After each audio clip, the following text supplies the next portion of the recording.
What is your vision of AI? Do you view it with fear? One of the very popular video games, you have to find a lonely woman and rape her.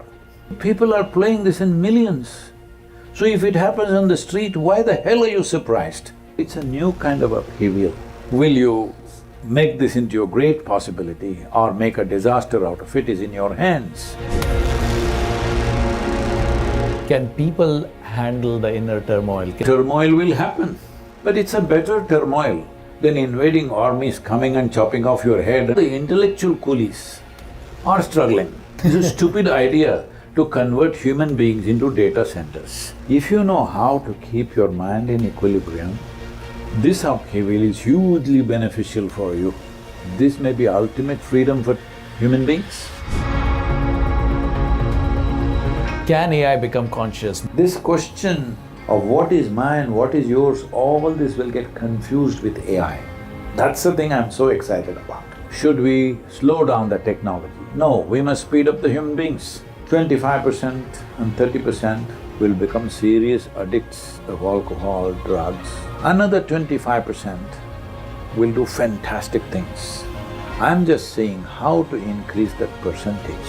If we handle this right, we'll have a super fantastic world.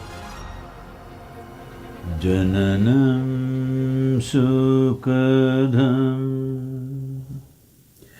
maranam karunam milanam maduram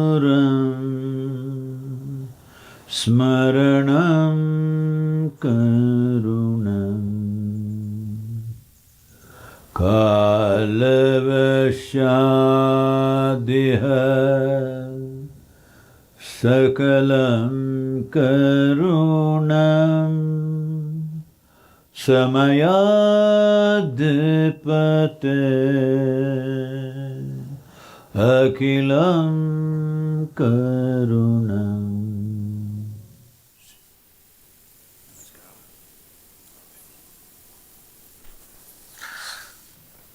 Sadhguru, maybe I'll start the conversation by even asking you the meaning of the chant. Oh.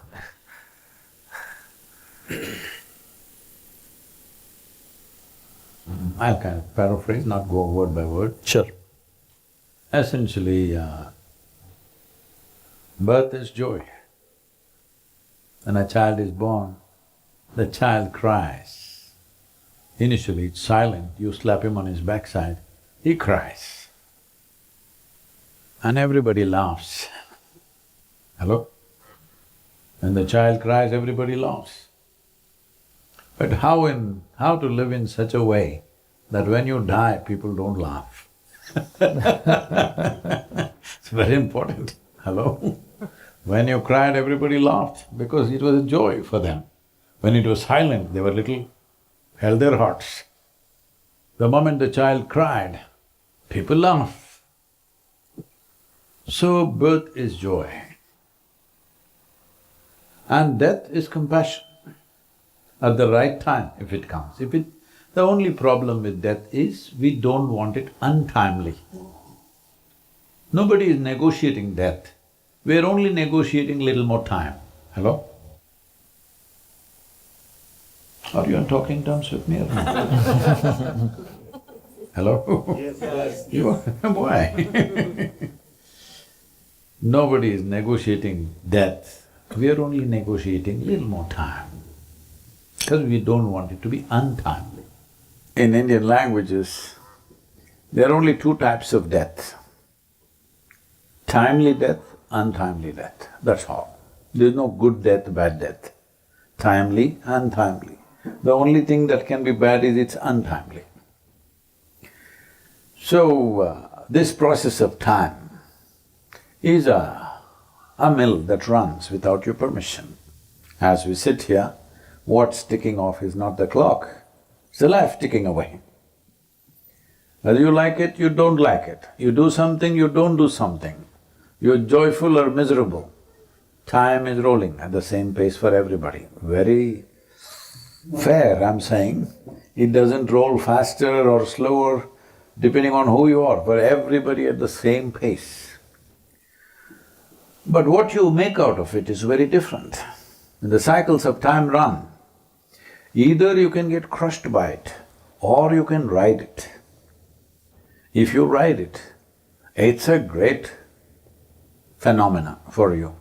If you're crushed by it, it's a very cruel phenomena for you.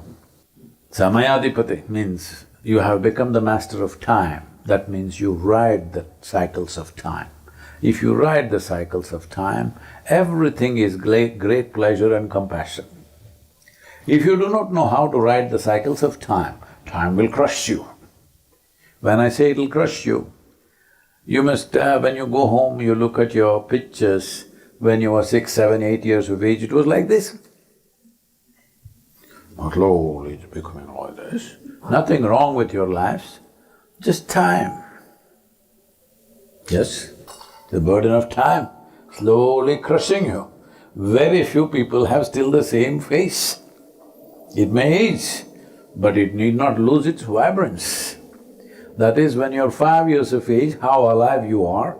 If you're 100, you can still be as alive, isn't it? Maybe not as agile, but as alive. So aliveness and full-fledged bounty of life happens to you only if you ride the cycles of time. Otherwise, time is a mill that'll crush. This one thing we must get. Then we must learn to ride the cycles of time. You can only do that because you can't stop time. Anyway it'll roll. Either you ride or you get crushed. That's about it. You get to ride it if you have mastery over the other ingredient. See, what you call as myself right now is a combination of two things, time and energy. Time you can't do nothing, it's rolling. Energy you can manage. If you manage your energies well, what somebody does in 10 years, you can do in 1 year. So suddenly people think you're superhuman. No, it's very human, because this is not about being superhuman. This is about realizing being human is super. Samayadipati. You're the master of time, you're riding it, no problem. Whatever the events of life, life is not a problem, it's just a situation. If you're riding the cycles of time, every situation is fine. If you're not, you're thinking of perfect situations, they will never happen. You had perfect situations in your life? No. Always full of holes, you must know how to ride the holes. Thank you for that explanation, yeah. I didn't expect to start our conversation with death, but now that we've gotten that out of the way, let's talk about cycles You can't of get time. it out of the way. Or let me say… That's what I said, you can kick the can a little bit, Yeah. but you can't get it out of the way. Fair enough. Well, the theme for today is AI and the future of humanity. So talking about cycles of time, we are in a time where AI is on a lot of people's minds. I want to start our conversation there, and we'll of course try and get to other topics as well. Now when we think about AI, there are many visions of where AI will take humanity. Now, one vision is a positive vision. We had industrialization help humanity evolve in big ways. We moved from a world where survival and success depended so much on our physical strength. We moved from a world of brute force to thinking because of industrialization. I think we're now entering a world where AI can do a lot of the thinking for us. So I think there's a new evolution coming. And one positive view of that evolution is perhaps it allows us to move up the Maslow's hierarchy and go into things like consciousness. You're in psychology and all that, don't do that. Okay. Well, we won't go there, that's fine. I'm sure you appreciate the idea that we could, if we outsource a lot of the thinking and our information work to AI, we can get into other areas like creativity, compassion, empathy, and so on. But there's another vision, which is that AI could also perhaps take us into a world where you have haves and have-nots. There's a lot of people who are not part of the value created. You could also have a world where even if you have a lot of things like universal basic income and things like that, you have free time, but what do people do with idle time? You could have phone and social media creating He's mental an stress. Indian guy. He asks 25 questions in one question. But you give 25 answers in one answer, so that's why I feel like I have to ask 25 questions. It's a very Indian thing. Those of you who are not Indian, please be compassionate. It's a very Indian thing. So I will boil it down to one question, which is, what is your vision of AI? Do you view it with fear or do you view it with positivity? See, with all due respect to different people who have done different things, if you read 3 books, you can become a school teacher and mess up the future generation. If you read 10 books, I'm sorry, you can become a professor and bore the hell out of people. If you read just 1 book, you can become an agent of God. I read nothing and people accuse me that I'm a mystic. So where is this all coming from? All this is coming from times when only a handful of people could read a book. They read and they openly read it sometimes, or when people did not understand because they did not know language the way it is written, they could know only speaking language, they interpreted. This interpretation gave them so much power that they could beat you and it was okay. They could tell you God will curse you to death and it was okay. Or they told you you will be barbecued forever, eternally somewhere. It was okay, simply because others could not read, isn't it? If everybody could read and write, nobody would bank their whole life on one goddamn book, whatever is there in it. With all due respect, maybe great things are there in it, but you wouldn't think the whole universe can be packed into one book. Hello? Am I being very… It's okay? I thought it's okay in the valley. So essentially, this has set the foundations of our social structure. Because of that, we are wondering, anything new comes, what will happen, what will happen? All vested interests are wondering what will happen. Well, turmoil will happen. But it's a better turmoil than invading armies coming and chopping off your head and turning you… setting your house on fire. Hello?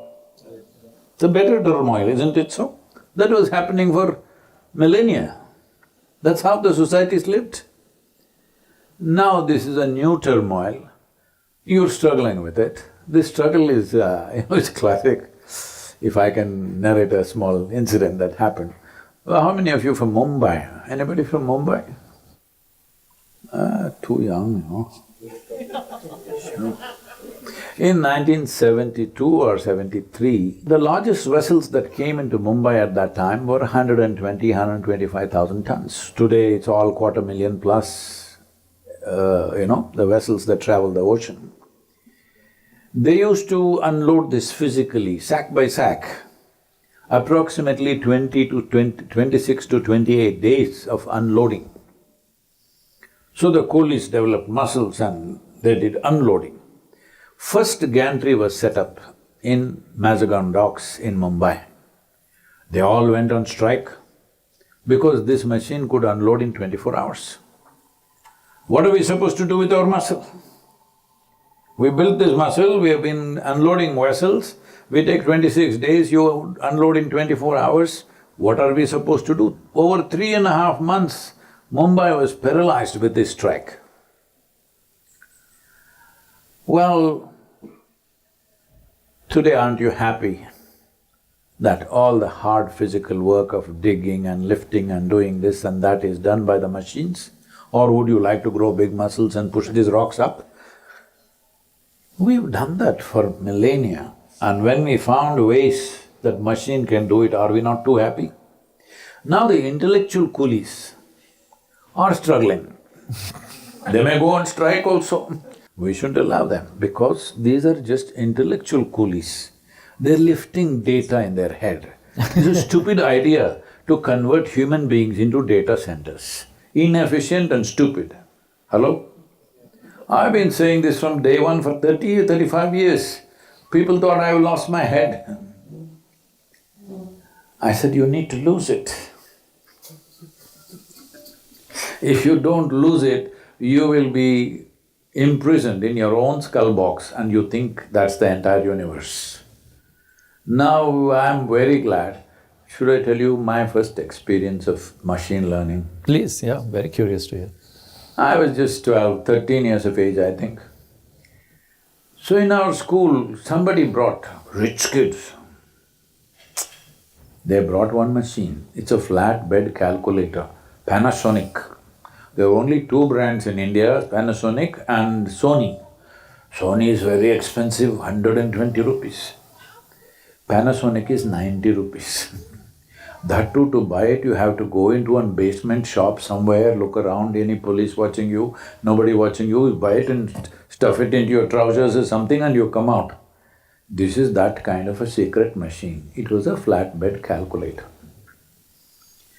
So this guy brings it and say 18,336 multiplied by 3,500 something. Look, answer. I felt very insulted. If there is a machine like this, why the hell are they dragging me through that mathematics class every day? Anyway, I didn't go there most of the time, that's a different matter, but when I had to go, what is the point? Why can't we have a machine like this for physics, chemistry, biology nonsense? Why are they dragging me through this? I went to school only when I had to. Otherwise, I got involved with life around me. If I climb a tree, school was over by the time I got down, you know. So, this was my first machine learning. I thought this is the best thing you could do, that all the goddamn things that you have to keep in your head, if you keep it in this damn thing, it will multiply, it will tell you the formula, it will do everything. You are supposed to remember that stupid formula. When you look around, it's a mango season, when the examination time. When you look around, mangoes are hanging in the tree and I'm supposed to remember this formula? It never made any sense to me. So I'm so glad it's coming now, but they're bloody 50 years late.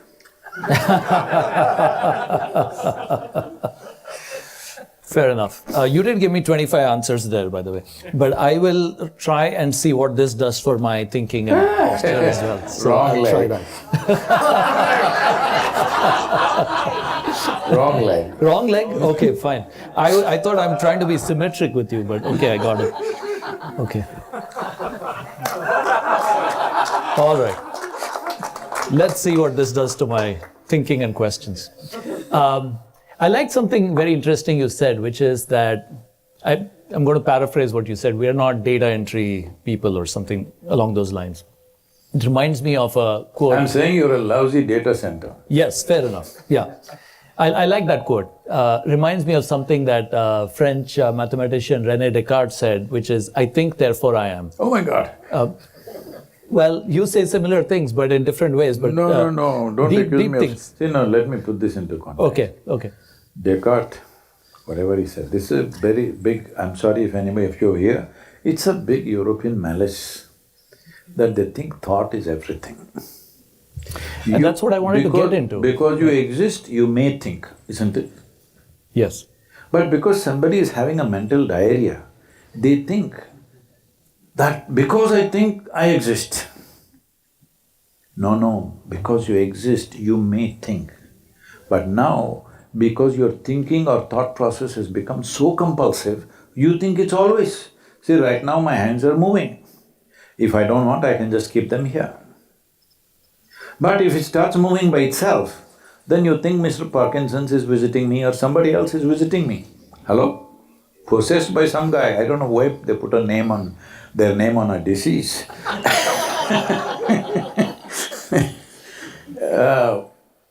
If my hand moves without my control, you call this an ailment or no? If somebody's mind moves without their control, is that an ailment or no? Absolutely. Yes. So René Descartes thinks thought is a must. Thought is not a must. In the East, we have not given any significance to human thought because you can only think for which you have data. Exactly. And by the way, I was coming to that very point, which is the Eastern ideas say that You are there's Eastern, more. I am Eastern. Yeah, us. Yeah. So our ideas, which have been there for thousands of years, is we are more than our I can thoughts. joke with you, right? You're a professor because none of your students will joke with you, so I'm… My students also joke with me, That's and this good. is a very informal gathering. So of course, Usually, the students joke behind the professor's back, so I thought which of course happens as well with me too. So yeah, I was talking about thoughts and this point that I think what is interesting about AI is when you have a machine that can do a lot of the thinking we can, it opens up this question of even asking what are we beyond our thoughts. And that is what I wanted to pose to you, which is it's pretty clear we are much more than So now with that information folded processing. leg, you're coming to the point. Yes, there you go. I think it's helping. I think it's helping. Maybe some sunglasses if somebody has that. I would love to add that as well. That too. Over time. That genetically I'm not gifted to be able to grow as well. Is there something beyond the thought? Yes, what is beyond our thought? What is, in fact, sorry, I will phrase it this way. What is beyond thought and what can be human edge in a world where AI can do the lot of the thought stuff? AI should not do a lot of thought, it should do everything. Because silly processing of data is machine's work. That's not what a human being should do. Human beings have been doing, it's like we don't have arms, not even like a gorilla, to lift these rocks. But we've been doing it for millennia. We are now happy we don't have to do that, yes or no? Yes. Similarly, human beings are lousy data centers. They're no good. But we've been managing with the idiots for too long because we didn't have an alternative. We didn't have an alternative because somebody told you you're made in God's image and you're the greatest being in the universe. These stupid ideas somebody put into your head, if you understood you're just like an ant that crawls on this planet, you would have thought, what are the other ways? Because we think too much of ourselves, it's taken so long. Now don't try to put brakes on it, let it go. Lot of upheavals will happen. But as I asked you in the beginning, upheavals have always been happening in human societies by rape, loot, murder, burning, pillage. Yes or no? Have you forgotten or what? It's not in your data center. This has been our history all along, isn't it? Yes or no? Yes. So now it's a new kind of upheaval. If you know how to keep your mind in equilibrium, this upheaval is hugely beneficial for you. Because all the nonsensical stuff machine will do. You can just live your life the way you want. But a lot of people are not ready for it because they're still rock lifters. They're wondering, what do I do, what do I do? Machine has come. They want to lift the rocks. Data rocks. Yeah. So, what will human being be without thought process? This is a very European question because it's the European people who thought is the greatest thing a human being can do. Such a thing happened to them because they went through 500, 600 years of serious dogmatic rule. If you disagreed with something that people in the pulpit are saying, you are dead. See, there are two ways to answer a question. Somebody asks you a question, you can answer out of your intelligence, out of your knowing, sometimes out of pieces of knowledge that you may have, or out of your vision, or you kill the questioner. If you kill the questioner… Don't say that today, please. No, not today. Not today. If you kill the questioner, question is gone, isn't it? Even today, certain people are still trying to handle questions like that, isn't it? If you ask a question, it's blasphemous, you must be dead.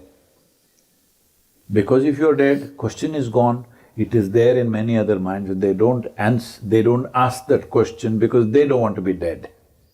But it's good enough for those people Because for those people, it's not about enhancing humanity, it's about controlling humanity.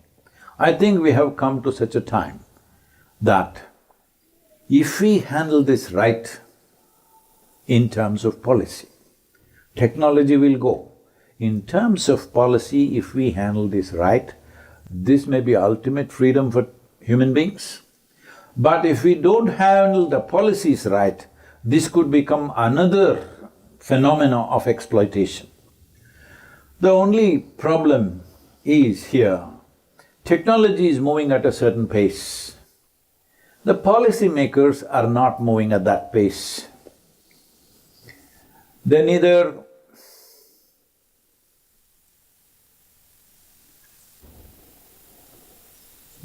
generally, not all of them, generally they neither have the intelligence nor the intention to move fast enough. That's the danger. But I believe in another 10, 20, 25 years, new policymakers will come who will think on those lines because AI will decide who will win the election. Yes, already it is. Yeah, happening, yeah. Already it is. Because nobody is going by the spirit of democracy anymore, everybody is going by the algorithm of democratic process, arithmetics of election, isn't it? Who is talking about the spirit of democracy? Nobody is talking about that anymore because they know it's useless. They have to reach you in a specific way. So if you have 300 million voters in this country, they will come with 300 million campaigns for you. It's coming soon. Yes or no? So for you, one kind of campaign I will do, for him another kind of campaign, for her another kind of campaign, as you like it. Whatever is your disposition, that campaign. But everybody will do it, not just one side. So it'll be one big this thing, people will get better informed. Hopefully we will elect better caliber of people. Right now, we elect people who can emotionally move people in a certain direction, everywhere in the world. I'm not talking about any one country, everywhere in the world. Election is not about policy making. Election is not about what we can create. Election is about emotionally moving people in a certain way. Emotion is a beautiful thing, but it is not always the most intelligent thing. Hello? Emotion is a good thing to sit here and experience, not a good tool to find solutions for life. So what will human beings do beyond this? This is the only danger I see in the next 25 years. The policy will not catch up with technology and there'll be huge, cracks through which unfortunately many good people may fall through. That danger is there, clearly there, as far as I'm concerned. But should we slow down the technology? No, we must speed up the human beings. That's what is needed. First thing is to destructure the educational process. If you want to pace up the human beings, the educational format that we have has to change absolutely. I have spoken in the Indian media, on the government podcasts in India, and I've told them we don't need liberalization, we need liberation. Liberalizing policies is not the way. We need to be liberated from the policy. Policy should be there only… See, these percentages you may agree or disagree depending on who you are but I think in most nations, only about 2% of the people are willing to commit serious crime. Another 2-3% may be willing to sit on the wall and do little like this and like this. 90 to 95% of the people are law-abiding people, yes or no? But you are making laws as if the whole society is a bloody bunch of criminals and you have to control them every day. Just take this goddamn laws off. How to catch people who have gone off the track, that's a different matter, that can be addressed differently. For this, the most important thing is we must destructure education. If you destructure education, the load on the people who bear children will be very high because they will have to invest time. I have always been saying this, You want to have children or not is a policy that you must set. It's not a national policy, it is not a global policy, because human beings are not, not going extinct soon. You're not endangered, I mean. If you are a tigress, I would say, please deliver as many as you can. Human beings are not endangered. In the last century or little over a century, in the beginning of 20th century, we were 1.6 billion people. Today we are 8.42 billion people. By 2050, we are expected to be 9.83 billion people, according to UN calculations.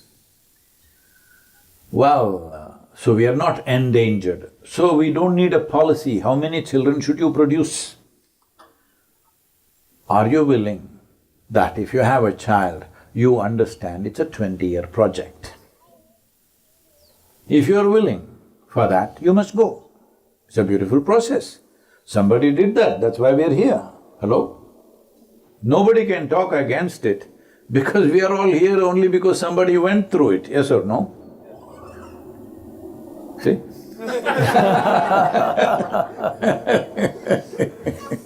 That was a note of agreement. So you shared a bunch of things just now. I tend to agree with your optimistic view of where AI can take humanity. It's not optimistic. It didn't sound pessimistic to me. I said next 25 years there's going to be turmoil. Yes, yes. And I agree with that too. There's going to be a lot of turmoil. You made the analogy of automation, say at ports and so on, and we've seen turmoil with industrialization. And so we expect that turmoil. You talked about policy, whether it can get there. Tell us a little bit more about, you also brought up, can people handle the inner turmoil? Can people handle what it means to not have work in the same way? See, right now a bunch of people are going to come with clubs or swords or guns and whatever and shoot up all of us or behead all of us and burn this house and do everything. People handled it, right? Hello? Yes. Generations of people handled it or no? They handled it. If you can't handle this, you're unfit to be a human being. Nobody's threatening to slaughter you, they're just changing few things. You learn to handle and more benefit and things will come. But generally the talk is about the jobs, jobs, jobs. As if you're a politician. Why is everybody talking about jobs? Your life is not about a job. Human life is not about the toil that you do. Unfortunately, it's been that way because survival was so hard on this planet. Today, survival is better organized than ever before, yes or no? Yes. If you have the necessary money, you can go out, buy everything that you need for next 1 month, not step out of your home for next 30 days. Possible. Was it ever possible for any other generation? If you wanted water with 2 buckets, you had to go to the stream. That was another world. You can't even imagine how people lived with simple things. Simple things, if you open your tap, water comes, you've taken it for granted. No, every time you must bow down to the last 3 generations who made this possible for us, isn't it? Hello? If you turn the tap, water comes, hot or cold, as you like it. Was it ever possible in the history of humanity? No. So, all these things have happened. What it means is, our survival got better organized than ever before. What is the point of organizing survival like this? So that we don't have to bother about survival. We can create something else, isn't it? But we are still bothered about survival because we are raising the bar of survival all the time. Survival means 1 meal a day. Survival means 3 meals a day. Survival means 10 meals a day. Survival means whatever, Rolls Royce for you. Survival means now, billion is nothing, everybody's talking trillion these days. I'm saying by raising the bar of survival, you're showing how unintelligent you are.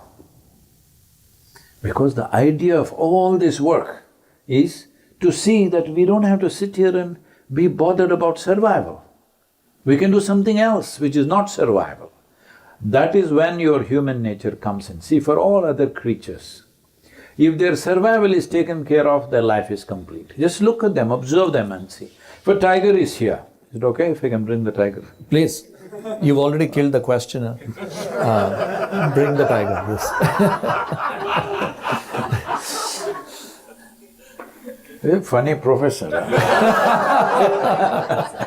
Well, I have to adapt to the guru. By the way, I'll say this. When I'm usually interviewing somebody, I would, be thinking about what is their background, what do I need to be prepared for. In this instance, I was not, have to worry about, okay, in terms of spiritual depth, do I have it? But I was also thinking about, am I cool enough for the motorcycle riding, sunglass wearing guru? So I had to think about that too. You are. Thank you. He can't ride like me. Other things he may do. That would be, I'm sorry. The tiger. Tiger, yes. You're going to bring the tiger. If a tiger is here, if he eats well, his life is settled. A baby tiger, if he eats well, he will become a good tiger. He doesn't have to do anything else. He just has to find his food, eat well, he becomes a good tiger. You are born as a human being. How many things you have to do to be a good human being? Whatever you do, doesn't matter how many PhDs you get, how many accolades you get, whatever you get, still you don't know whether you are a really good human being or not. When you're just about thinking you kind of made it, your teenage children will tell you you're no good. Well, it's okay. So I'm saying, because their life is defined by nature. Nature has put 2 lines for their life. They live and die within those 2 lines. For a human being, there's no top line. This is the confusion. What to do, what to do, what to do all the time is a confusion because there's no definition to a human being. What is a good human being?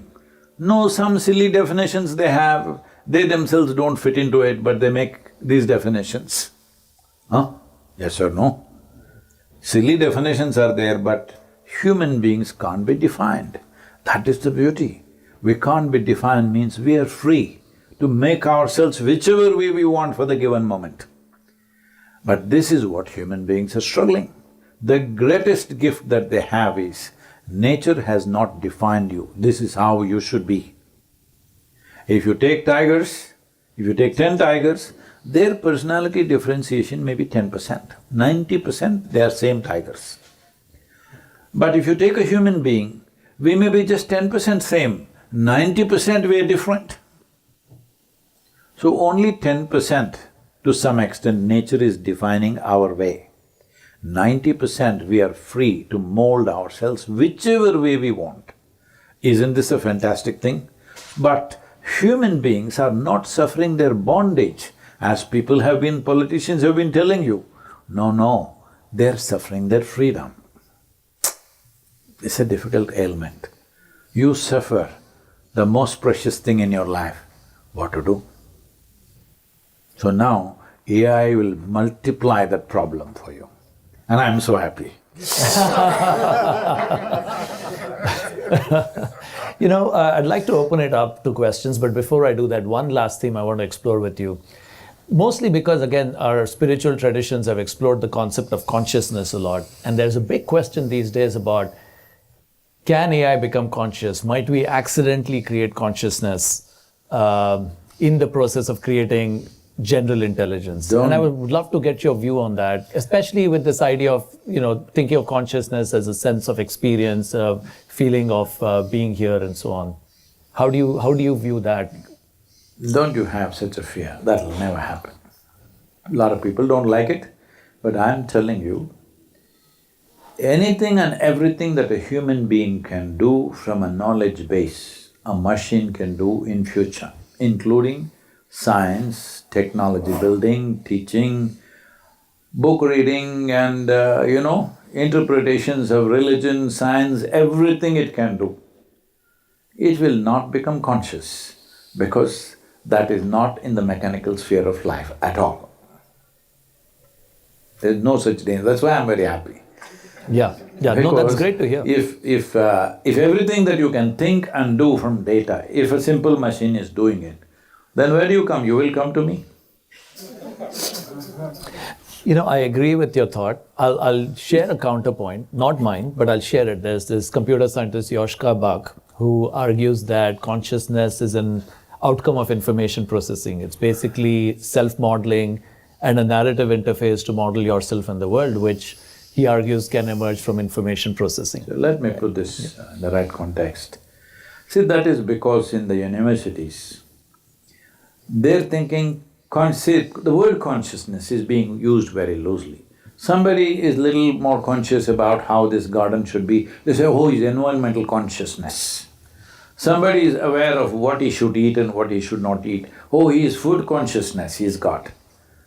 That is not the way I'm talking about consciousness. There are various aspects of intelligence within you. It'll take a few minutes, is it okay? Please. Yeah, of course. See, the first aspect of your intelligence is called buddhi in yoga. Buddhi means intellect. Your intellect, I'll ask a question to all of you. You must say yes or no or whatever. Whether you say yes, no or silence, I'll bless you, it's up to you. You want your intellect sharp or blunt? I'm giving you one more chance, those of you who are silent, sharp or blunt? Sharp. So, you want it to be as sharp as possible because it's a cutting instrument. It cuts through things. Intellect is always dissecting everything. How are you thinking? You're dissecting everything, isn't it? If I give you an invisible atom, nobody has seen an atom, you know that. But they've broken it into pieces, they've dissected that also. If I really want to know you, we'll have a dissection. By dissection, I will not meet you, isn't it? Maybe if I embrace you, I may know you a little bit. By dissection, I will know nothing of you. I may see the kidney, liver, spleen, whatever else that is there, all the gore inside, but I will not know you, I will not meet you. So, this is that kind of instrument, that it's a sharp instrument.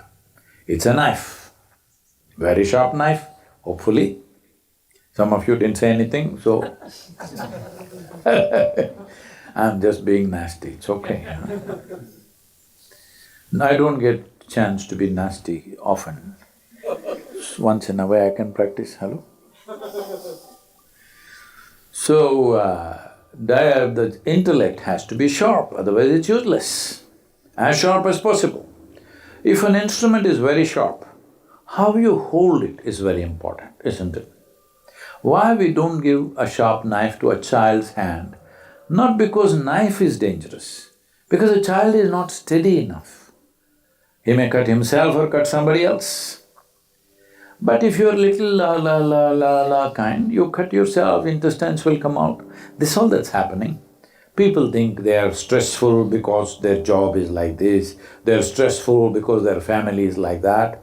Arey, let me get you fired tomorrow, will you be walking happily on the beach? No, isn't it?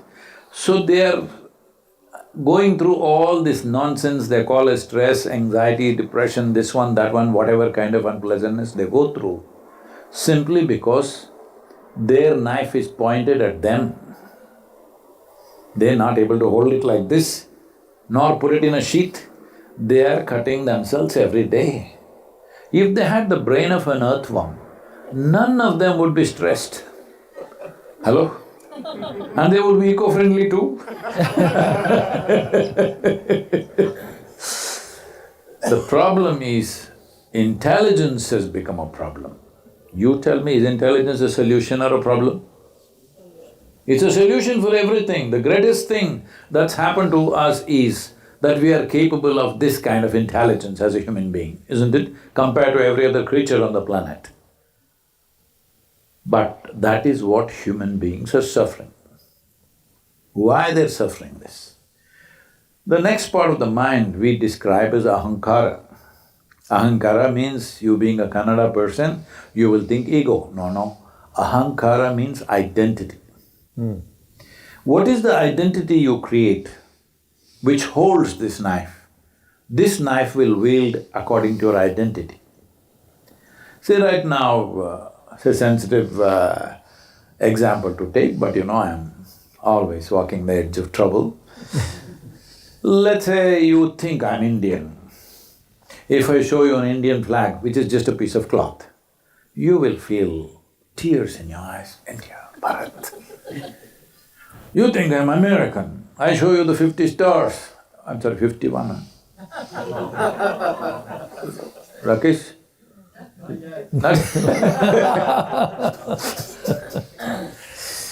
You will get tears in your eyes, willing to live and die for it and kill for it?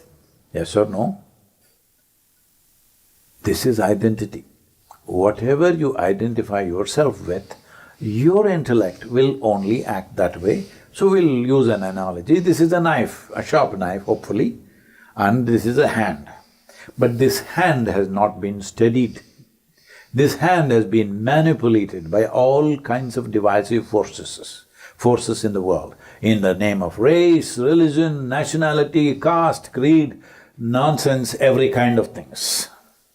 So the knife is being wielded in all sorts of ways. So this is why in Bharat, Bharat is another cultural name for India, now it's an official name once again. Here we decided if education has to be given to somebody, if somebody has to get educated, we saw education as empowerment. So if you have to be empowered, first thing that you need to fix is your identity. So at the age of 12, they were initiated into a process where you identify as a cosmic identity. Aham Brahmasmi. That means you identify with the cosmos, not with your nation, not with your culture, not with your religion, not with your race, not with any limited this thing. My identity is cosmic because we saw that empowerment of education should happen to only one who has an absolutely inclusive identity, that every life in the universe is included in that identity, otherwise you are a dangerous human being. Empowerment for someone with limited identity is a dangerous process. As you have seen, the first moment we can break the atom, we'll go and bomb somebody, we'll do something else, because there is no inclusive identity. So this is the second part which has been hugely neglected and we are paying the price for it in so many ways. It's good to see people of variety of cultures, you see people who look white, black, brown and every shade of that you can have in between. They all seem to be okay when you work with them and you live with them, otherwise they thought they're some kind of weird people. We have lived like this. Anybody who's other than your tribe, if they came, first thing we killed him and then investigated who he is. This is how human beings have lived for a long time, isn't it? So slowly that is changing but not rapid enough for the empowerment that's happening. That is the problem, that the huge cracks that'll appear may swallow up a lot of things. Very unpleasant things can happen out of it. One important thing is the whole economy can get sucked up to just top-heavy thing, to the first 1%, may suck up the whole economy. But then you will have to create universal income or something else where people don't have to work and they have to do things which are useful to themselves and to life around them, which will happen. In my estimate, there are percentages, if you're interested I'll tell you later, this is just my estimate. Looking at the present human beings, I see that, but leaving that. The second aspect of the mind is called ahankara, which is the identity. How you identify within yourself, that's how your intellect will work, that's what it will work for. I'm Indian, I'm American, I'm white, I'm black, I'm this, I'm that. If you identify, then your intellect works only that way. If your identity is much larger, includes all life, if not cosmic, at least if it's global, naturally your intellect will work for larger well-being. The third dimension of the mind is called manas. This is a huge silo of memory. When I say memory, see, I don't want to pick on you, you're a professor, I'll pick on somebody else. No, please, you can pick on me if you want. Rema, Yeah. sit down, it's okay. Suppose you liked it and you ate your cat food for next 1 month.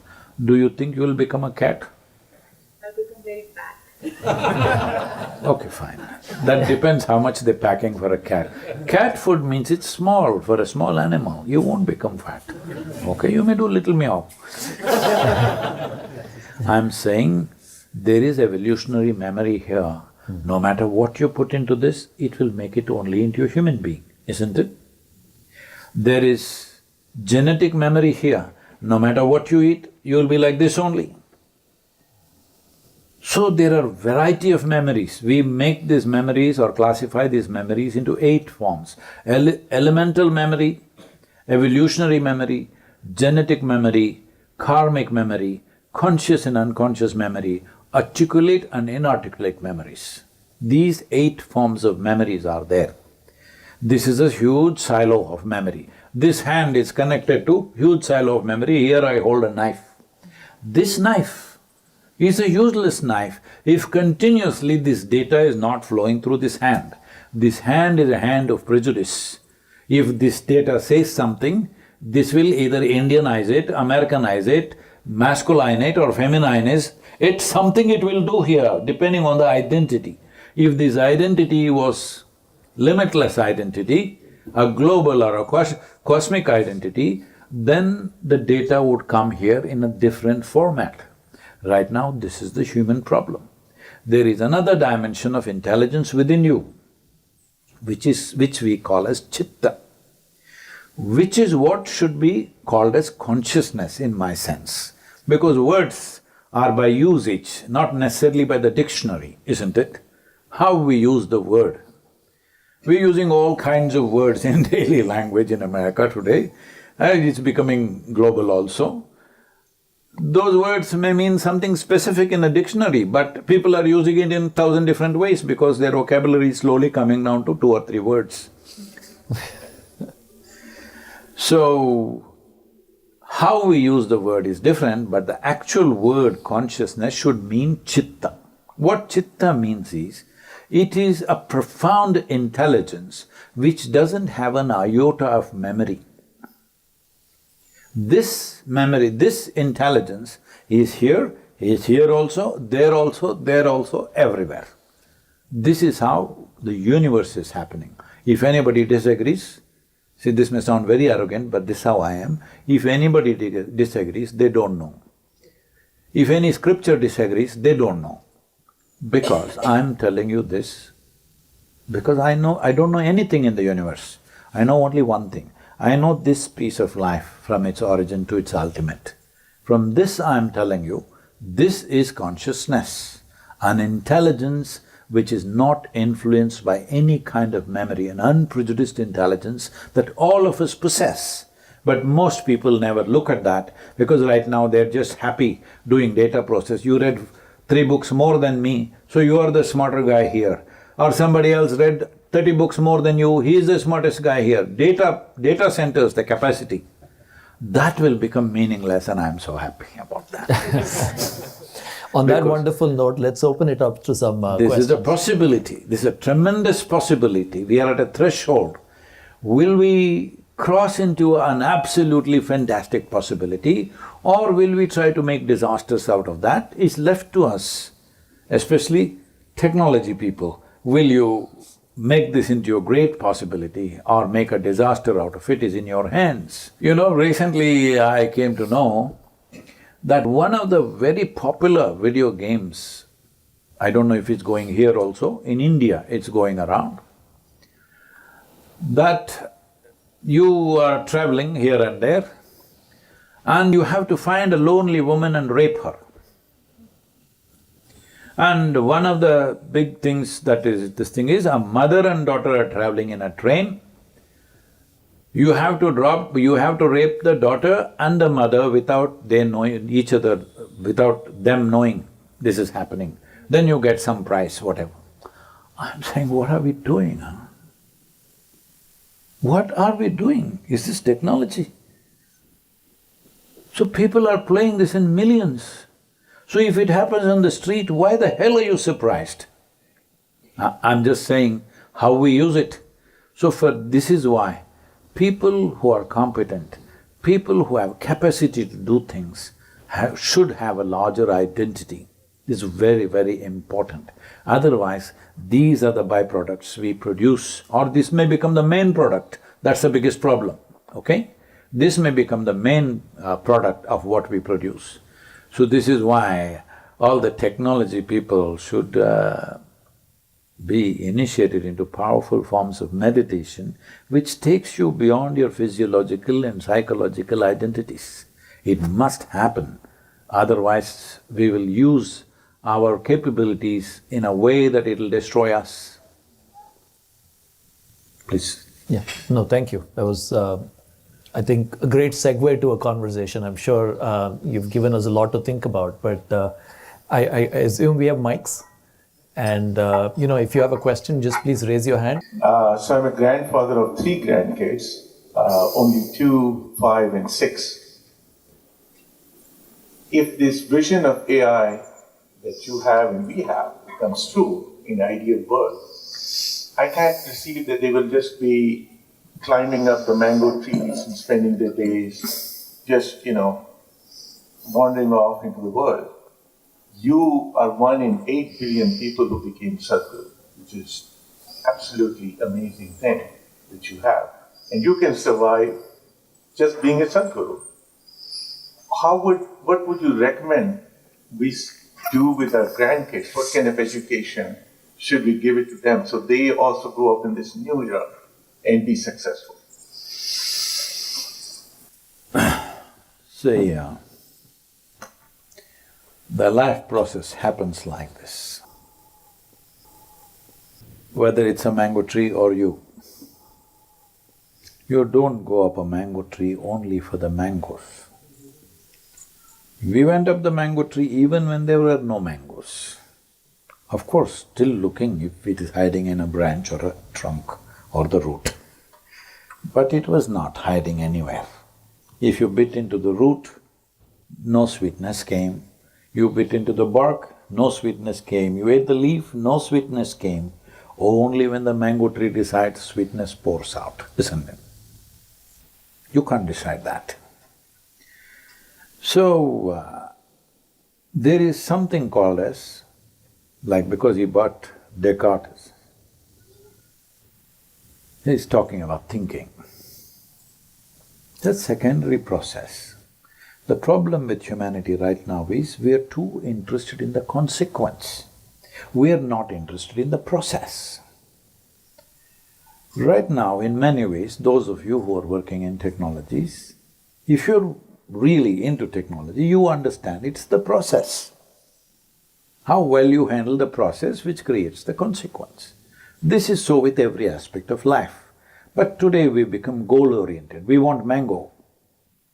We don't care about the tree. How long will you eat mangoes, I'm asking? Mangoes will become extinct. Yes or no? This is happening to various aspects of our life because we are only interested in the consequence, not in the process, because we don't enjoy the process, only the consequence. It's out of this somebody created heaven and hell, consequence. You're ruled by consequence. If you do this, this and this, you will get to a good place. If you do that, that and that, you will get to a bad place. Consequence has been ruling humanity. This should stop. Process should rule humanity. What kind of process am I right now? When I sit here, how do I breathe? How do I experience my life? How is every cell in my body functioning right now? This is the process which creates a certain consequence. But we are interested in the consequence, so we are using all kinds of things. Somebody thinks by having a drink it'll be all fixed, by popping a pill it'll be all fixed. This will get to the extreme. This is just my opinion, but I see this very clearly. I feel if nobody has any work in the world, everything is run by the machine. If you create a good machine like that, all right, everybody put together, if you make something that there's really no need for you to work for a living. This is something that very surprised me when I first came to United States. Wherever I go, people ask, what do you do for a living? I said, I breathe. What do you do? No, I'm an engineer. I thought that's you. So for too long we've gotten used to working for a living. Making a living is more important than making a life out of this. This is a different aspect. Life flows like this. Everything is a certain kind of being. We're taking mango tree as an example. Mango tree is a certain kind of being. Because it's a mango tree and it's that kind of being, it will produce mangoes. Because it produces mangoes, everything else we chopped off and didn't chop him off, we also water him. So it's being, doing and having. This is the way life flows. But today's our education system has corrupted human mind in such a way, first you want to have that. So what should I do? I'll do this and this, and you become that. You just turn the life upside down. Doesn't matter you're successful or unhappy or not successful. Watch in the world, whether educated and successful people are carrying joyful faces or uneducated and not so successful people are carrying joyful places, please have a look by yourself. I have looked very closely at human faces. Once they come to terms with their failure, they're quite happy. The question… Successful people have the most stressed out faces on the planet. Why? Because our idea of success is a consequence. Our idea of success is not a great life process. We must have this, this and this. If you have something more than me, I feel boof. So right from school you're teaching your children how to enjoy other people's failures. See, if I have $10 and you have only $1, you feel down. If I have $10 million and you have only 1 million, you will feel down. But if I have 10 million but you get 100 million, you feel up. What is this? You're enjoying my failure? Or I'm enjoying your failure? This is a sick way to build the world. Right from day one, people start telling you in school itself, you must be number one. First rank, who is first rank? Should I tell you my own story? It's a very uninspiring story. Please, please. Sir, Professor, I'm asking you. No, please share. Education. And then… yes, please. When I went to school, first of all, I never understood why the hell I'm in this place. Nobody explained to me. I went to school at a time when my attention was in a certain way. If somebody gives me a glass of water, I'm just looking at this glass of water 2-3 hours at a stretch because I don't know what is water. I know how to use it, but I don't know what it is. Do you know? Does anybody know what is water exactly? Nobody knows. Even today, with all the scientific enhancement, we still do not know one atom in its entirety. We know how to use it, we know how to fuse it, we know how to break it, all this we know, but we don't know what it is. So if I find a leaf, I'm just staring 6-7 hours. If I sit up in my bed, I'm just staring at the darkness for the whole night. My dear father, who was a physician, thought I need psychiatric evaluation. This boy is simply staring at something all the time. My problem is, I look at this and I don't know what is this.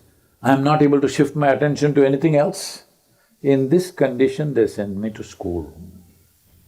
My mother said, don't look here and there, pay attention to the teacher. I went and paid attention to the teacher. Kind of attention they had never received in their life. To an extent, I know their past, present and future, but I don't hear a word that they are speaking.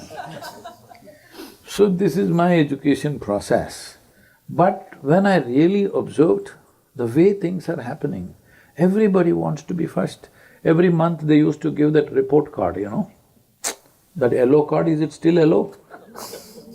Always it used to be yellow, I don't know why. I always wondered, why is it yellow? I'm trying to remember mine, I don't remember. No. Why is it yellow, I'm asking? Oh, why is it yellow? You tell me, I don't know. Whatever. No, I'm saying my attention went to these kind of things. I never opened it and saw. I went and gave it to my father because I thought this is a communication between the teacher and my father.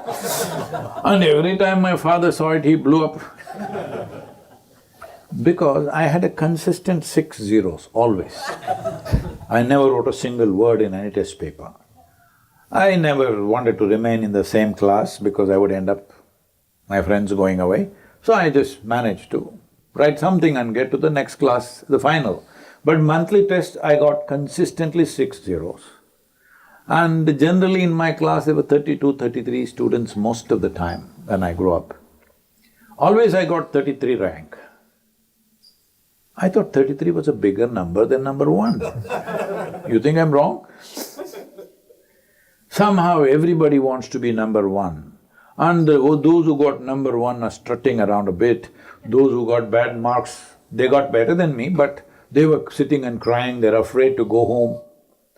I was just looking at all this and wondering, what the hell is happening here? Why are we here, first of all? So I reached the school only when it was absolutely necessary because it never made any sense to me. This is something that's anyway going to happen in the next 10 years. Schools will collapse because their purpose is served and done. One thing you instill in your children is, you don't have to be better than anybody, you just have to be at your best. That's all you can do in this life. Being, your way of being you establish, do whatever the best you can do. What you get to have, you'll get to have, what about it? This chair I don't own, but I get to sit on it, what is the problem, I'm asking? This question of what is mine, what is yours, all this will get confused with AI. That's the thing I'm so excited about. You know, your question was posed to Sadhguru, but if I may, I'll just share something as an educator. My view is that if AI creates a lot of free time, you can either end up in an outcome where people take that and anchor it around mindless video games, for example, or it could be where you explore the joy of learning, the joy of exploration. And I think our education system has been primarily built around a scarcity mindset, which is what Sadhguru was talking about, trying to come first and so on. But if you're in a world of abundance, then you can explore education differently. So I personally don't believe schools are dead, education is dead. I think it evolves to a very different place where we actually look at education from an abundance mindset. So that's my take on it. It definitely, when I say school will be dismantled, the way we know the school, the structure of the school has to go. Yeah. Then we are aligned. Yes. No, we are never opposite to each other. We're sitting this way, not this way, all right? No, I identify with the cosmos and you too, so yes. So I'm saying, in my estimate, suppose nobody has to do anything in this world, their bread is free. Everything, housing is free, bread is free, everybody in the world got it, what they want. It'll take some time for equal distribution, but if that happened,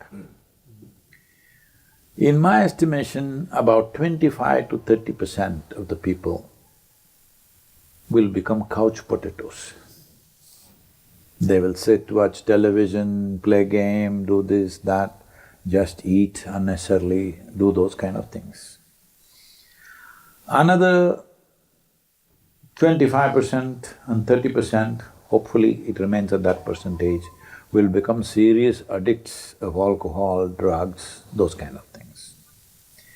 Another 25% will do fantastic things. I'm just saying how to increase that percentage. Those who do fantastic things because they're not burdened by earning a living, if you increase that to 40 to 50%, we'll have a super fantastic world in a matter of 25 years' time. If you don't increase that population, if they are a small percentage and the bums become big percentage, then we'll have a bad consequence of technology. So, Sadhguru, what's your suggestion? How do you increase that percentage? We're working right now. How do you get it to 50%, 75%? 75 is, at least in the next 100 years, it's an unrealistic percentage. 40 to 50% if we get, we are a phenomenal world. Phenomenal, beautiful, fantastic humanity we will become. But still, you will have to see some people are drug addicted, some people are addicted to other things. That percentage will be there because we have cultivated humanity. Human civilizations have been formed on need basis. Need-based civilizations we have created. You're not going to reverse that overnight. It doesn't matter what you change in the outer world. Internal mechanism of the human… this thing will not change because there are genetic factors. As I said, there is genetic memory which plays within you. To rise beyond all that, you must become chitta or consciousness. If that happens to large number of people, is it a possibility? Like never before. See, many great beings have come on this planet. When they spoke, hardly 10 people could hear them. Today we can sit here and speak to the entire humanity, like they were showing the numbers on the screen, I was just looking at that. 2024, our reach, video reach is 5.6 billion B. That is only on our platforms. There are many other platforms who are propagating our material.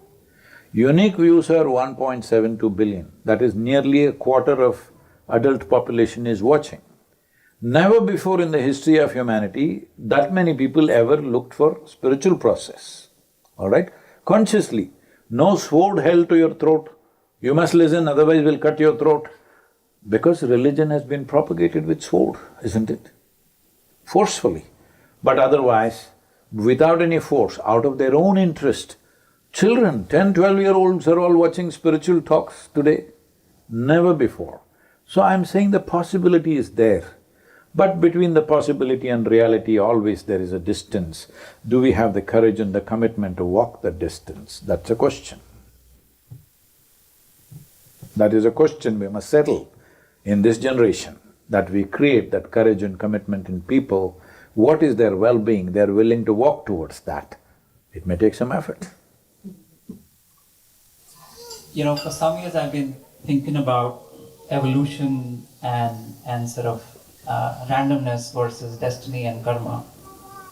And sorry, I'm thinking because I am, right? So I have to think as well. But just this question got extended. If this one thing goes, all your questions would be answered, that is, I have to think. You don't have to think, you can think. If that much option comes within you, the question you're asking would be answered by yourself. Ask it anyway, please. So a few weeks ago, me and my wife met with a major auto accident. We were lucky to come alive with very light damage. Technology worked beautifully, right? The car, crumple zones, seat belts, airbags, everything worked. Nothing, or very cosmetic injuries. I could say providence, which saved us, but I've been thinking, is it just randomness that just the way the accident happened, we came out lightly? So I just wanted to get your views about destiny and karma versus evolution. Versus bad driving? Could be that as well, yeah, absolutely. Just judgment, whatever.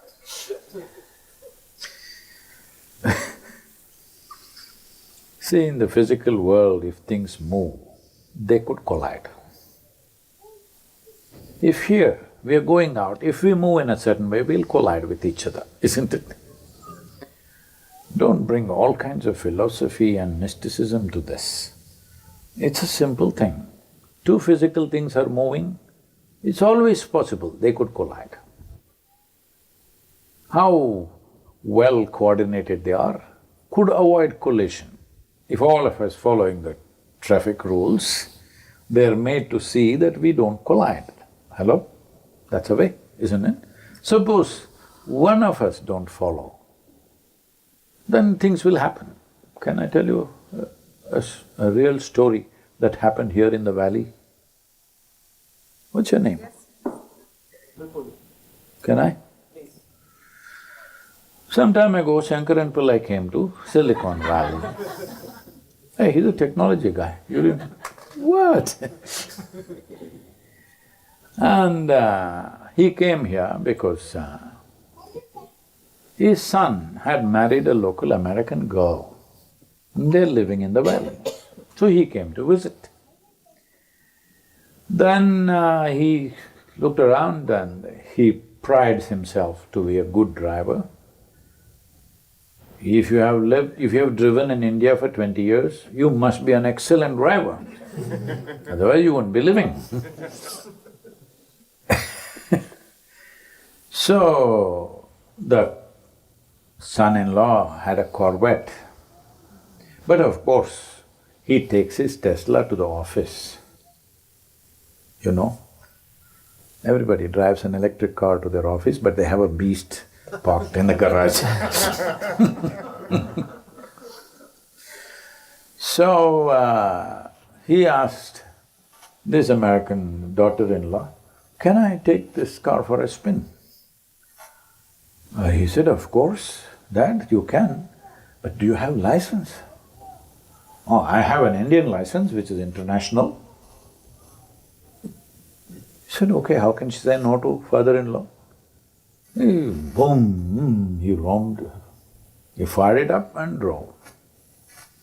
Then the daughter-in-law was little apprehensive or anxious the way he took off. Then she was looking at the traffic news and then she called him and said, "Dad, there's a problem. There's some insane guy driving on the opposite side of the road. Please be careful." He said, "What? One guy? Everybody is insane, everybody is driving on the opposite side of the road out here." Some things can happen like that. So, accident.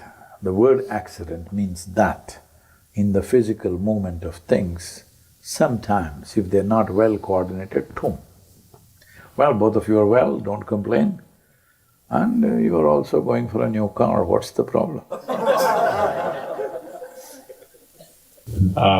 My question was about identity.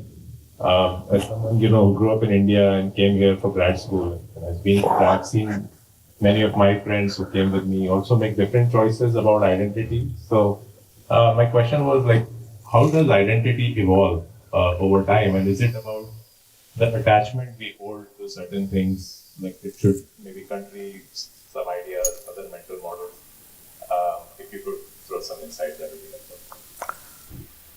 See, when you spend a part of your life in one country or one culture, then move to another one, there will be in your emotion, in your thought, there is some conflict about where do I really belong. You must rise beyond that struggle because it's very important that we learn to appreciate the differences. Just imagine if the whole world, every human being around you, including those in your family, were exactly like you. Could you live there? Hello? One more guy like you, can you live in this world? That's what I'm asking. Everybody is different, that's what is best about this world, isn't it? Politicians, religious people, military leaders, they're all trying to create same kind of people, always. But they have failed, fortunately. They have not succeeded in creating uniform kind of people. Uniforms we can create, but people we could not make. Aren't we glad? Even in your home, if you have two children, you're trying to make them just like you're a big failure, I know, because it never succeeds. Each one becomes their own way. Well, so you don't have to struggle between two nations, what to do? You shouldn't belong to any nation, that should be the future with AI and all that, all right? Nation means we've cut the planet like a cake into many, 200 and odd pieces, and we want to cut it further. And each piece wants to have their own army, want to have their own nuclear arsenal. What the hell are we planning for this planet?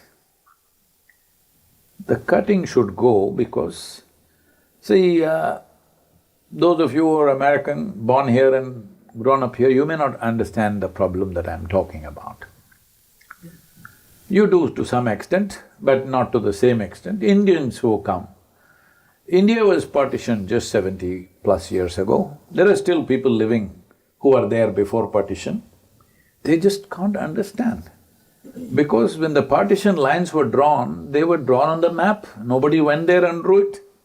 There have been situations, villages are cut into pieces. There are situations where one half of your home is in Pakistan, one half of the home is in India. What do? Create an army between two parts of the house? But I'm saying it's that ridiculous, this whole goddamn thing about national boundaries being sacrosanct must go, but it can only go if there is some kind of economic parity, otherwise it'll not happen. With economic disparity being at the scale at which it is, it's not possible to wipe out the boundaries. Yes or no? Yeah. It's simply not possible. Idealistically you may think so, but it'll not work. So the most important thing is to bring economic parity. I believe if we are smart in this generation, otherwise at least in the next generation, this AI could bring reasonable levels of economic parity. That is the way we can wipe out the boundaries on this planet. These silly lines that we have drawn and we believe it's absolute, these lines must go. It is there in the geography, unfortunately, but in your minds and hearts it must go today. Hello?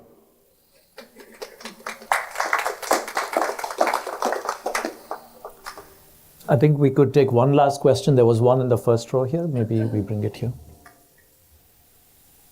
And I know there were many other questions, but we could do those offline because the hosts and organizers started on time. I want to at least end close to time. In terms of existence, how do we contextualize our existence when it's all some random sequence of cosmic events that started the whole thing, and those rules that govern the physical existence of the universe may act in a way that completely takes out, the whole planet, the whole solar system. Everything is controlled by some rules that no one truly understands, and our existence is just, a random sequence of events that brought us here. So in that context, how do we contextualize our own identity, behavior, knowledge, chitta, all the things that goes around our humanity? At some point, isn't there a physical sequence of laws or rules that is going to perhaps wipe us all out? Perfect question to end this. We started with death, so looks like we're coming back. That's how good movies are, you come back to the first scene. No, the most fundamental fact that human beings have missed is that they are mortal. If they are constantly aware that we are on a limited amount of time, they would function very differently. Most human beings are living here as if they are forever.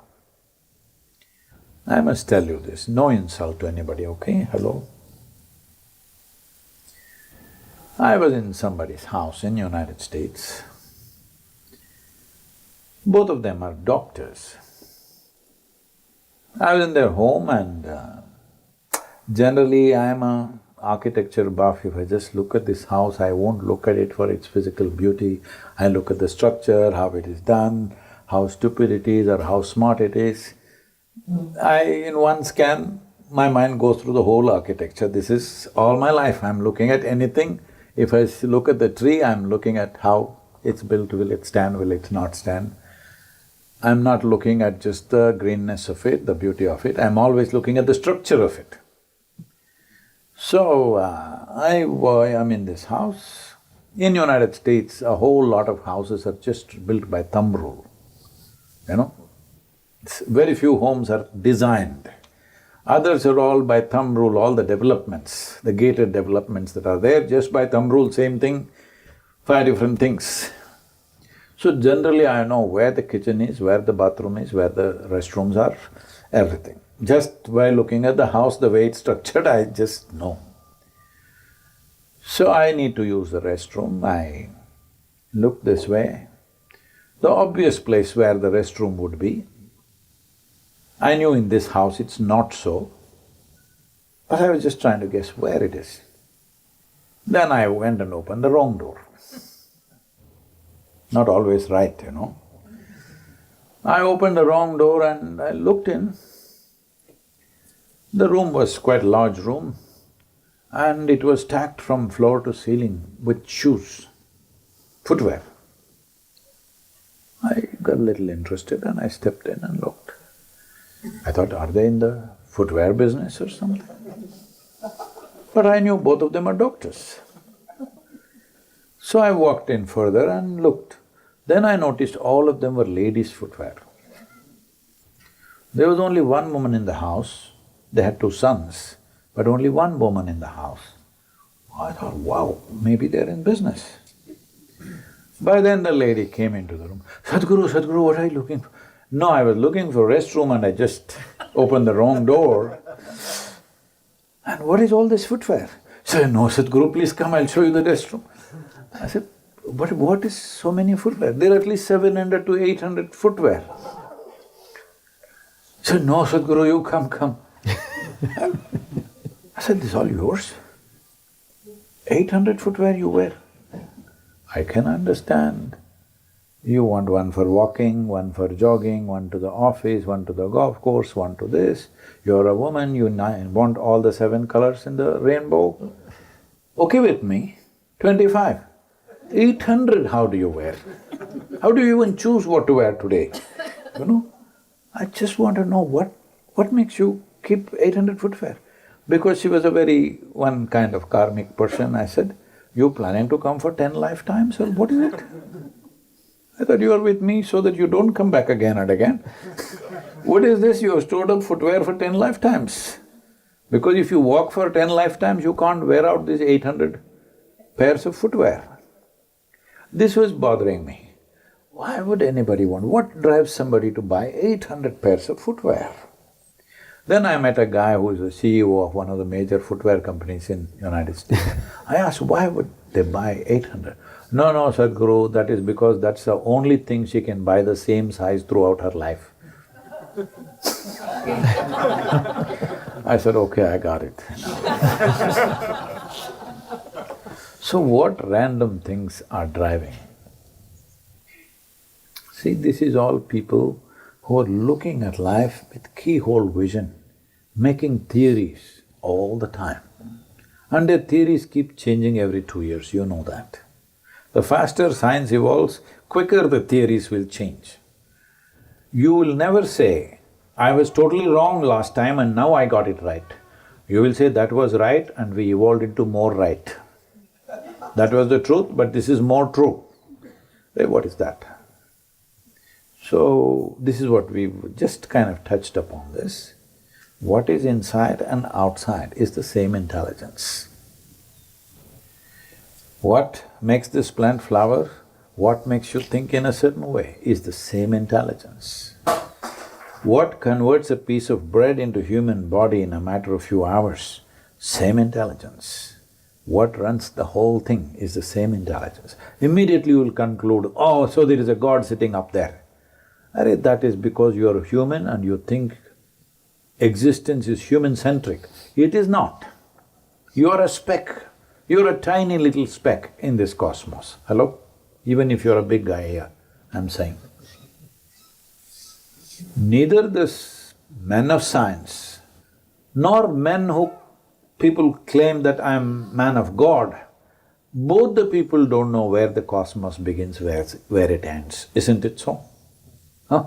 Hello? Am I insulting anybody? Men of science and men of God both do not know where it begins, where it ends. We just keep on creating theories and things. It's like this. Suppose there is 1,000,000-piece jigsaw. You found 5 pieces. Being Indian, you make it and said, this looks like an elephant. Well, you got only 3 pieces or 5 pieces of the 1,000,000 and you're making a picture out of it. Please don't. That's not how it is. It's very, very extremely important when it comes to the universe and creation and life itself as a life process. You must come to this level of sincerity. It doesn't matter what scripture you've read, what science you've read, whatever you have done, you still don't know where you came from and where you will go. Is it a fact or no? You can assume. You can believe one thing and say, I'm theist. You can believe another thing and say, I'm an atheist. Both are the same people who don't have the courage to seek, to admit that I do not know. I do not know is a tremendous possibility. Only if you see I do not know, seeking will arise within you. It's the nature of human intelligence. If you genuinely see I do not know a damn thing about myself or this universe, it will not sleep for a moment, it will seek. If the seeking and the longing to know comes, knowing is not far away because the nature of the universe is such. The way an atom is made, that is the way even the cosmos is made. It's just a complexity and sophistication. The way an amoeba is made, that is the way you are also made. It is just the sophistication and complexity. So if you know this, you know everything by inference, because this is the way everything is made. And you must understand this. Right now, do you see me, sir? Do you see me? You do? Use one finger, point out where I am. Very easy to… No. Say, you don't know I am a mystic from southern India. This light is reflecting on me, going through your lenses, inverted image in the retina. You know the whole story? Where are you seeing, sir, right now? Within yourself. You're seeing me within yourself, isn't it? Where do you hear me? Within yourself. Where have you seen the whole world? Within yourself. Everything that you know is only within yourself. Pain and pleasure has happened within you, joy and misery has happened within you, agony and ecstasy has happened within you, even light and darkness is happening within you. So everything that you know as the world, everything that you know as life, you know it only the way it has happened within you.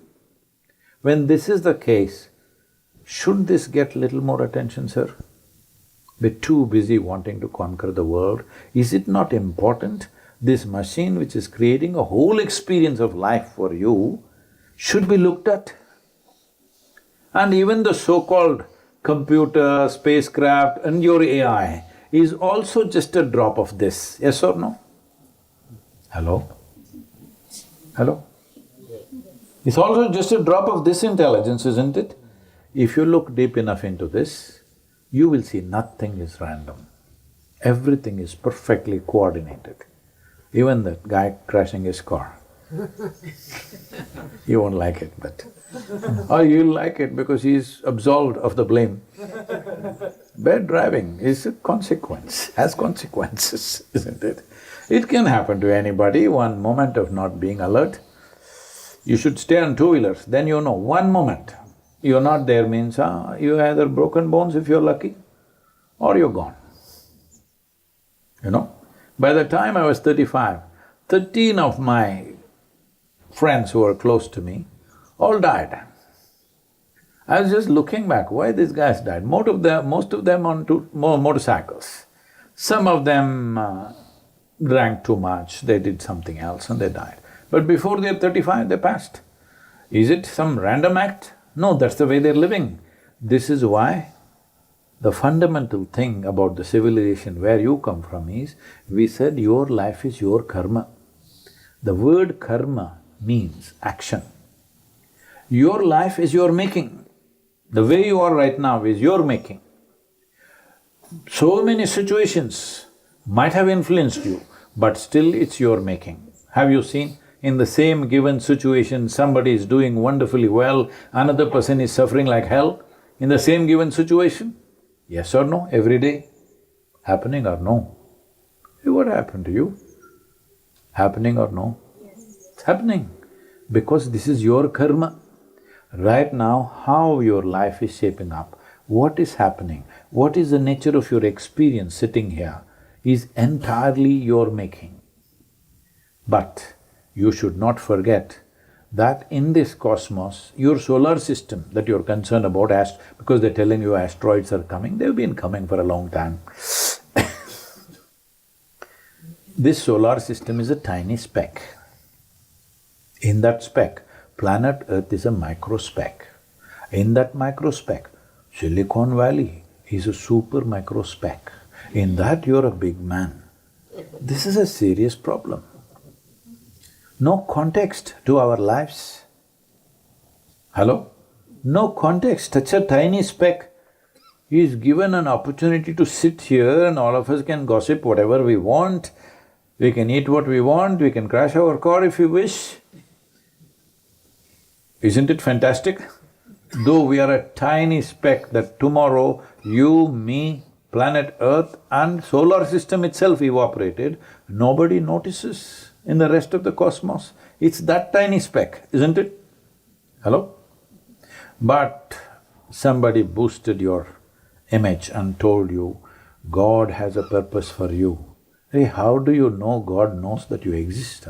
Do you know how many ants are there? Kamal, do you know how many ants are there in your garden? Many. Forget about the microbes.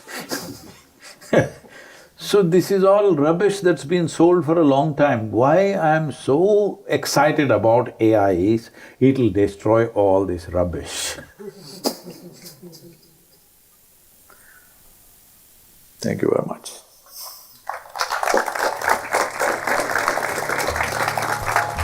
Thank you, Sadhguru. It was great having this conversation. Thank you all for being here.